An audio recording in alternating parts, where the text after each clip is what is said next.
On dépasse de nouveau les 2 € le litre d'essence par endroit. Vous l'avez peut-être remarqué, si vous roulez beaucoup, le prix des carburants est reparti à la hausse cet été. Il n'a jamais été aussi élevé depuis le mois de mai dernier. Les Lyonnais le sentent et forcément ce n'est pas une très bonne nouvelle, surtout en cette période de vacances. Reportage d'Anaïs Bernard. Ils sont au plus haut depuis 3 mois. Les prix du carburant ont de nouveau augmenté. Et sur la route des vacances, au départ de Lyon, les automobilistes accusent le coup. Là, il y a 2 jours, je suis allée à la pompe pour faire le plein. Et là, je vois qu'aujourd'hui, ça a encore augmenté. Alors, on se pose des questions par rapport au départ en vacances du mois d'août, s'il n'y a pas une petite augmentation. Il y a un écart, évidemment. On sent la différence entre l'année passée et l'année précédente aussi, d'ailleurs. Chaque année, c'est de plus en plus. Plus 8 centimes pour le samplon 95 et plus 7 centimes pour le samplon 98 et le diesel. Alors comment l'expliquer? Le baril de pétrole a pris 15% en un mois et pendant les vacances, la consommation est plus importante. C'est donc la dure loi de l'offre et la demande qui s'applique. Une augmentation qui force les vacanciers lyonnais à revoir leur programme. Ça restreindra forcément parce qu'il y a un budget global, donc peut-être qu'on ira moins souvent au restaurant.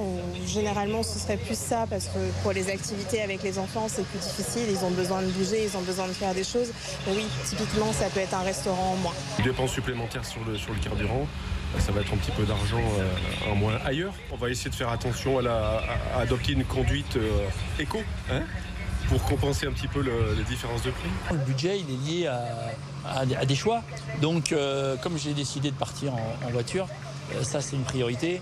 Donc, peut-être que je ferai attention un peu plus sur d'autres choses, c'est évident. Comptez 1,90 € le litre pour du samplon 95, 1,94 € pour du samplon 98 et 1,73 € pour du gasoil.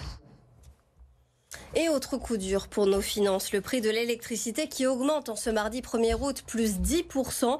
Une hausse conséquente qui va concerner tous les particuliers. Selon le gouvernement, il faudra compter en moyenne plus 160 € par an et par foyer. Les toutes petites entreprises, les TPE, sont aussi concernées par cette augmentation. Pas simple à encaisser pour elles. Écoutez le président de la Chambre des métiers et de l'artisanat Lyon-Rhône. Depuis le début de l'année, il y a déjà eu une forte hausse d'électricité. On a eu également une forte hausse des matières premières, plus les différents événements, manifestations, grèves qui ont fait aussi pas mal, ou un manque à gagner, ou quelquefois de la casse pour certains. Donc c'est vrai que depuis le début de l'année, c'est quand même compliqué au niveau coût. Et forcément, à un moment ou à un autre, de toute façon, c'est le client final qui paye. Donc, et le client final, pareil, il a aussi eu des hausses en tant que particulier. Donc c'est le pouvoir d'achat qui baisse. Allez, quand même une bonne nouvelle pour nos porte-monnaies. Le stationnement à Lyon devient gratuit en ce 1er août et pour tout le mois d'août. Alors pas partout quand même, uniquement dans les zones tempo, c'est-à-dire les petites rues. Pour faire simple, les grands axes comme l'avenue de Saxe, le cours Viton, l'avenue des Frères Lumière restent payants. Il faudra aussi toujours payer en presqu'île et dans une bonne partie du Vieux-Lyon.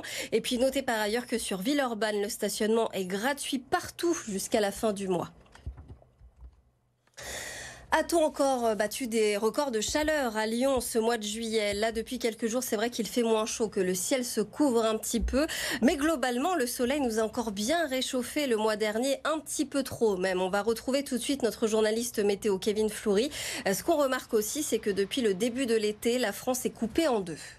Oui, c'est vrai. Grosse différence entre la moitié nord et la moitié sud pour ce mois de juillet 2023 en termes de météo. Alors avant de regarder, de zoomer sur la situation qui nous a concernés dans le département du Rhône, faisons un point à l'échelle nationale. Avec sans grande surprise, avec des vagues de chaleur répétées, notamment dans le sud-est, des températures à l'échelle donc du pays tout entier qui se sont situées au-dessus des normales. 0,8 degrés pour la température, donc de plus que la normale pour un mois de juillet traditionnel. C'est déjà le 18e mois au-delà des moyennes, des normales en termes de température. Les précipitations au niveau national ont été déficitaires de 10%. En ce qui nous concerne, pas de surprise là non plus. Regardez ce que l'on a relevé donc au cœur de ce mois de juillet au niveau de la station Météo France de Lyon-Bron. Des températures, pour les températures donc minimales ici, c'est celle du matin. Et les températures maximales, ce sont celles de l'après-midi, bien au-delà des normales de saison. En moyenne, plus 2,3 degrés pour les températures de l'après-midi. Moins 49% en ce qui concerne les pluies. Pluie très déficitaire, en effet, vous constatez, et avec un ensoleillement, lui par contre, qui a gagné du terrain, plus 7, plus 8% au-dessus de la normale pour ce mois de juillet 2023. Dans l'actualité également, un squat évacué ce mardi matin à Vaux-en-Velin. La police a délogé une trentaine de personnes qui avaient investi les chalets des jardins ouvriers de la cité Maraba. Des personnes qui sont pour la plupart originaires de Serbie et de Roumanie. Les plus vulnérables ont été mis à l'abri par l'armée du salut. 2 adultes et 3 mineurs, dont une enceinte. La cité Maraba qui, elle, doit être bientôt détruite pour laisser la place à de nouvelles constructions. Du mouvement aux hospices civils de Lyon, le directeur général Raymond Lemoigne quitte ses fonctions. Suite au dernier remaniement ministériel, il devient le directeur de cabinet du nouveau ministre de la Santé, Aurélien Rousseau. Et c'est l'une de ses directrices adjointes, Virginie Valentin, qui prend pour l'instant sa place par intérim. Si vous restez sur Lyon cet été, vous pouvez profiter de nos restaurants, de nos bars et de nos terrasses. Surtout, Lauriane Pellaud nous a rejoint. Lauriane, on a de super terrasses à Lyon, c'est vrai, mais on en a aussi de très belles à l'extérieur de Lyon et tu nous as fait une petite sélection. Oui, et on commence par la terrasse de l'hôtel-restaurant L'Ermitage. C'est à Saint-Cyr-au-Mont-d'Or.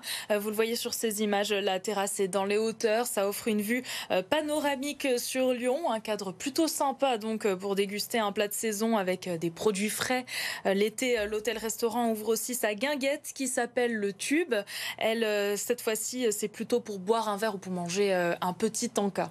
Et puis il y a aussi un autre endroit avec une très belle vue que j'aime beaucoup dans le Beaujolais, c'est les terrasses du Beaujolais. Oui, il y a de quoi l'aimer parce qu'elle est située à 740 mètres d'altitude dans les hauteurs de Chirouble. Le restaurant, c'est une institution. Si vous y passez, vous pourrez déguster un plat 100% Beaujolais et toujours avec une vue exceptionnelle sur la plaine de l'Ain et sur les Alpes. Et un petit peu plus proche de Lyon, il y a aussi un coin sympa sur une île. Oui, sur l'île de la Table Ronde, à Solèze. Là, c'est une autre ambiance. C'est la terrasse de chez Polo. Il est possible de manger sous une tonnelle de petite lumière ou de boire un verre à l'ombre des arbres centenaires. Et puis une dernière idée qu'on vous propose aujourd'hui, les voûtes à Caluire et Cuire. C'est un cadre plutôt romantique, un bâtiment chargé d'histoire. La terrasse, elle est située entre des voûtes en pierre dorée d'un bâtiment du XVIIe siècle. Un cadre calme donc qui surplombe la Saône et qui est face à l'île Barbe. Et surtout, le concept qui cartonne, ce sont les concerts de jazz organisés tout l'été. On vous conseille donc de réserver dès maintenant et pour demain, puisque le temps se gâte un peu et que c'est demain que la météo sera la plus clémente. Merci beaucoup Lauriane pour cette sélection de lieux très sympas, en tout cas à l'extérieur de Lyon. Allez, toute autre chose maintenant avec le sport et le foot, avec les joueurs de l'OL qui sont partis ce mardi matin pour un stage à Divonne-les-Bains dans l'Ain. Un stage qui va durer 4 jours. L'idée, bien sûr, c'est de préparer la saison qui s'annonce. 24 joueurs ont été convoqués pour l'occasion. Et si jamais vous êtes dans le coin, près de Divonne, ce mercredi, sachez que la séance d'entraînement de l'OL sera ouverte au public à partir de 10h30. Les Lyonnais auront ensuite rendez-vous samedi face à Crystal Palace pour un dernier match amical avant la reprise du championnat. Ça, ce sera le 13 août et ce sera à Strasbourg. Et puis on voulait aussi vous remercier ce mardi. Vous êtes de plus en plus nombreux à nous regarder à la télé, mais vous êtes aussi de plus en plus nombreux à nous lire sur le web et sur notre application. Ce mois de juillet a battu tous les records en termes de visites. 2,8 millions de visites, soit plus 95% sur un an. Alors merci pour ça, merci de nous suivre, merci de nous lire. On va en tout cas continuer à vous livrer des reportages et des articles de qualité. Pour ça, comptez sur nous. Allez, dans quelques minutes sur BFM Lyon, notre invitée ce mardi, c'est Johanna Benedetti, vice-présidente de l'association My Presqu'île, association de commerçants. On va faire avec elle un bilan des soldes puisque ça y est, c'est le dernier jour des soldes ce mardi.